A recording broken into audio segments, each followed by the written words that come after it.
തൻ്റെ വ്യക്തിഗത വിവരങ്ങൾ തെറ്റായി കൊടുത്ത സംഘാടകരോട് പരിഭവമറിയിച്ച നവ്യ നായർ. ഒരു ഇവൻറ്റിൽ നവ്യ സംസാരിക്കുന്നതിൻ്റെ വീഡിയോയാണ് ഇപ്പോൾ സോഷ്യൽ മീഡിയയിൽ വൈറലായിരിക്കുന്നത്. നവ്യയ്ക്ക് 2 മക്കളുണ്ടെന്നും യാമിക എന്ന പേരിൽ ഒരു മകളുണ്ടെന്നുമാണ് പരിപാടിയിൽ വിതരണം ചെയ്ത ബുക്ക്ലെറ്റിൽ അച്ചടിച്ചിരിക്കുന്നത്. ഇത് കണ്ടതോടെയാണ് നവ്യ പ്രതികരിച്ചത്. ഒരു പരിഭവമുണ്ട് നിങ്ങളോട് പറയാൻ. ഒരു ബുക്ക്ലെറ്റ് ഞാനിവിടെ കണ്ടു.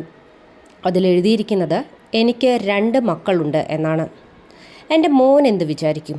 എൻ്റെ കുടുംബം എന്ത് വിചാരിക്കും? എനിക്ക് യാമിക എന്ന പേരിൽ മകളുണ്ടെന്നാണ് ബുക്ക്ലെറ്റിൽ എഴുതിയിരിക്കുന്നത്.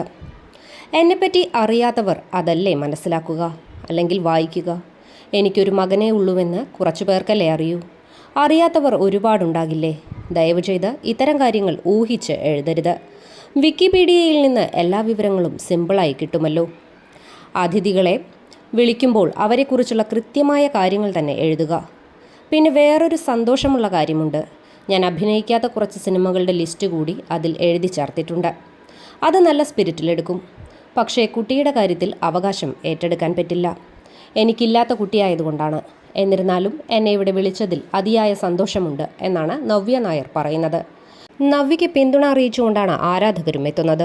പ്രബുദ്ധത അല്പം കൂടിയ കാരണം ലേശം കൂട്ടിയെഴുതിയതായിരിക്കും. ഇതൊക്കെ ശരിക്കും ആഭാസമാണ്. നവ്യ നായരെ പോലൊരു നടിയുടെ വിവരങ്ങൾ എടുക്കാൻ എത്ര എളുപ്പമാണ്. അവരെ അതിഥിയായി പങ്കെടുപ്പിക്കുന്ന പരിപാടിയിൽ കാണിക്കേണ്ട ചില മര്യാദകളുണ്ട്.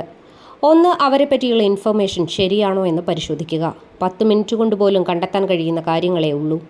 കുട്ടിയുടെ കാര്യത്തിൽ പോലും ഇത്തരം പൊട്ടത്തരം എഴുതുന്നവരുടെ പറഞ്ഞിട്ട് കാര്യമില്ല എന്നിങ്ങനെയുള്ള നവ്യയുടെ വാക്കുകൾക്ക് പിന്തുണ നൽകിയും സംഘാടകരെ കുറ്റപ്പെടുത്തിക്കൊണ്ടുള്ള കമൻറ്റുകളുമാണ് വീഡിയോയുടെ താഴെ വന്നുകൊണ്ടിരിക്കുന്നത്.